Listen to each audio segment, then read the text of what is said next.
Shein built a $100 billion business on a very specific set of conditions: ultra-cheap manufacturing in Guangzhou, direct air freight to consumers, and critically, a US regulatory loophole called the minimis exemption that allowed packages under $800 to enter duty-free. As of 2025, all three pieces were removed, and the consequences were immediate. Profits fell 40% in 2024 despite revenue still growing, and the US user base dropped 12%. Three separate IPO attempts, New York, London, and Hong Kong, have all either failed or remain unresolved, and the valuation has been cut from 100 billion to around 30 billion. So the core question we're examining is, given that the model that built Shein no longer works in the same way, what should the company actually do next? There are two coherent paths forward, and importantly, no real middle ground between them. Path A is to pursue legitimacy.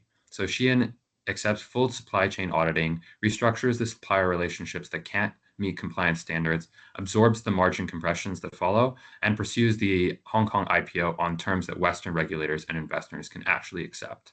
The business becomes smaller and more expensive to run, but it can operate openly in the US and European markets long term. Path B is to protect the model, stay private, avoid disclosures, and rely on the $12 billion cash reserves while pivoting growth towards Southeast Asia, the Middle East, and Latin America. The reason that there's no real middle ground between them comes down to a specific structural problem. Shein is caught between two regulators with incompatible demands: Western capital markets, which require full supply chain transparency, whereas China's security regulator, the CSRC, won't permit Shein to publish that level of detail about its Chinese operations. That's exactly why the London listing got approved by the FCA and then blocked by Beijing. Any partial disclosure fails both sides simultaneously, creating a genuinely binary solution. We're recommending Path A, disclose, restructure, and pursue the Hong Kong listing. Path B looks like it preserves optionality, but what it actually does is delay the inevitable decision while the position gets weaker. Shein still has 12 billion in reserves, a recognized brand across 150 countries, and a manufacturing network that took a decade to build.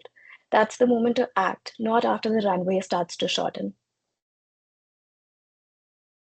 So three things anchor this recommendation. First, the sustained competitive advantages that actually matter will survive restructuring. Price was Shein's most visible advantage, but it's not the only one.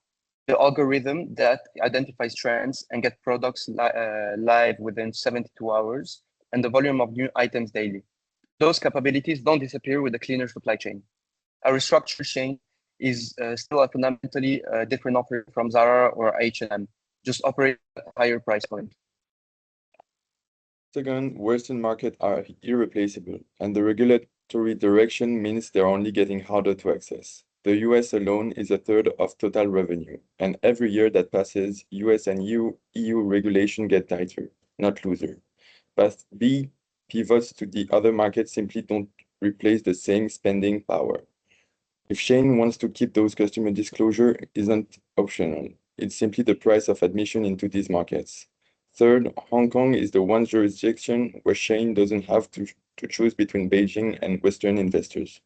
It operates under international financial standard, but sits close enough to Beijing that there's real room to negotiate on disclosure.